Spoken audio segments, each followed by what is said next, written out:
Appreciate you asking. So. The earth is, football will get better. At least it's round, right? So,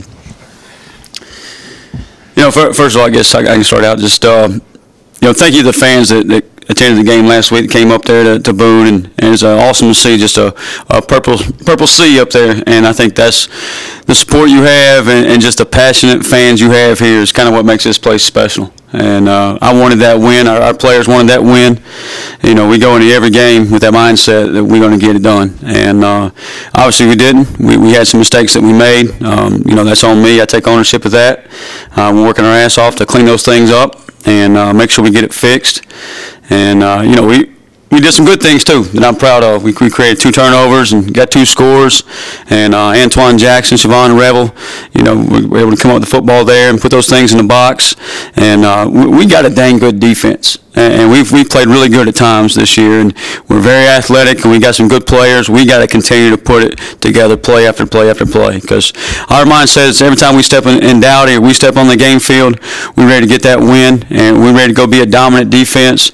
But we can't worry about the outcome. We got to worry about the process and make sure we're putting the work in Tuesday, Wednesday, Thursday, Friday, which our guys are. They're hungrier than ever, and we got to go play the game one play at a time and make sure we all get the outcome that we want. Not just coaches, players, but Pirate Nation included. So again, just appreciate the fans and their support up there on Saturday.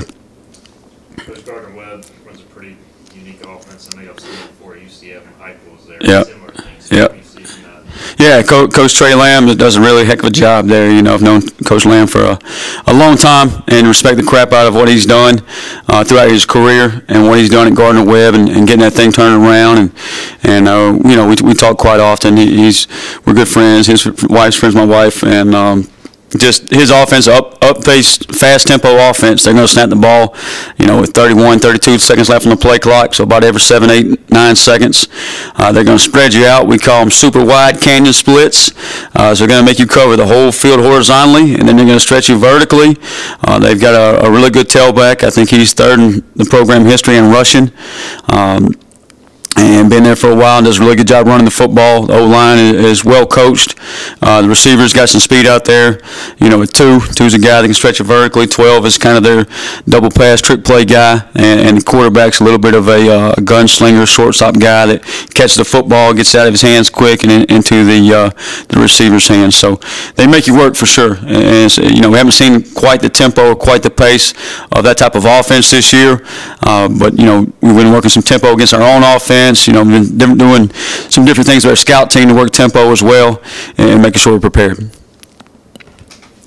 As far as how fast the offense is and the ability to stretch the field as far as vertical goes, how important is it for the D-line to kind of sit in and settle for the screens they also throw off the backside of that? Yeah, I think that's kind of what they want you to do too, is sit there and really not rush the passer and get after the quarterback. And we got to make sure we're able to do both. Yeah, we got to rush the passer, which I think Tennessee State did last week. But at the same time, you feel that screen, you got to retrace. We work a retrace drill in practice, and that's just balls turn loose. All 11 of us are playing as hard as we can play, getting to the football, and when that happens, good things happen for us. Coach, I heard a lot about Sam Danka. He's made some plays. Yeah. Is he close to maybe cracking the field? Yeah, I think so. Just Sam's still a young pup, but he's done some things in practice, and he'll wow you and do some things that we got to get him on the game field. We got to find ways, and we're still. I heard Paul Johnson say this one time. You find your true identity of your team about after 4 games, and especially with a new bunch defensively, we're kind of working through some of those things, trying to find the right combinations, get the right guys on the field, and we'll continue to do that. And I think we're getting closer and closer. Antoine Jackson stepped up, had a really big game. Siobhan Revel made a nice play down the sideline. Mike Edwards led us in tackles last week. So we got some guys doing that, but I think there's some other guys that we can pull from and get more from too. You guys created a lot of pressure last week, I think, with some different looks and some blitzes. How do you create that same pressure maybe without sending so many guys? Yeah, first thing you got to do, I think, is stop the run and get them behind the stick so you can know when to bring pressure and when it's important. I think last week we were having to bring pressure. They would max protect with 7 and run a 3-man route. And really your answers for that are bring a lot of people more than they have or drop a lot more than they have. So that was kind of the two thoughts of school there for us last week. But, it's a mentality up front, just kind of, hey, we got to beat a guy one-on-one at times. We can't just rely on a free rusher or somebody coming free. We got to whip a man. And that's the mentality that we're going through and our guys buy into. And they'll continue to do that. And I think they'll continue to get better as the season goes along as well. Back-to-back weeks, Coach, where the second half's been Yeah. won by the opponent. I mean, what do you put your finger on there Yeah. as far as playing full force? First of all, pull the thumb. Second half, last 2 weeks haven't been kind to us, and so I pull the thumb. I think the last series of last week wasn't, one of my favorites. They got the ball out in 2-minute drive, and we could have went in the half 21-10, and let it pass and run out there, and they're in the end zone. We go in the half 21-16, 21-10, and I think the second half would come out, and we're getting ready to go 3rd and long, and we have a hands to the face penalty. I think that was the wrong defense one of the nights. We cleaned that part up at least, but you could have went in 21-10, came out second half 3 and out, and you have all the momentum. So we just got to go back, get to work, and I think that's been a huge focus for us in practice this week. We're doing some more competition stuff with the offense, first the offense at the end of practice, to really focus on finishing and just being a conscientious effort of it. Our guys are talking about it. And I think, defensively, the other thing I see is when we look a little bit tired in the 3rd and 4th quarter late in the game, we got to make sure we're doing a better job of rotating guys early in the game to get to that 3rd and 4th quarter so we're fresh and our best players on the field are fresh and ready to ride and we can go, get good stops when we need it.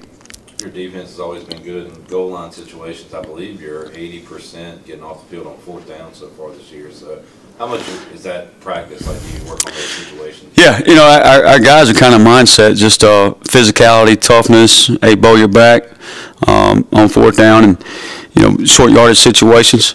So I think we gave up the 3rd and short last week, but it's just we practice those things, talk about it, make sure we're prepared for it in those situations, and when the time arises, that they've capitalized on it. So it's been really proud of those guys for doing that. With Antoine, is it the big test now how he handles the success and kind of bounces back? Certainly, and now it's not like, hey, I'm gonna. Nobody knows who I am. They know I'm 17 and a freshman, and it is what it is. But he's got all the swagger and confidence in the world, and he continue to have that. And even if he makes a mistake, he shakes it off, quick memory, and he keeps on playing. So just super excited for him. Our guys, they love watching him play as well. So I think his biggest challenge is continue to do, what got him to this point, not only last week to make a play, but what got him to this point in the career to continue to have that same hunger, that same desire every single day and go to work so he can make more plays for us. All right, appreciate y'all.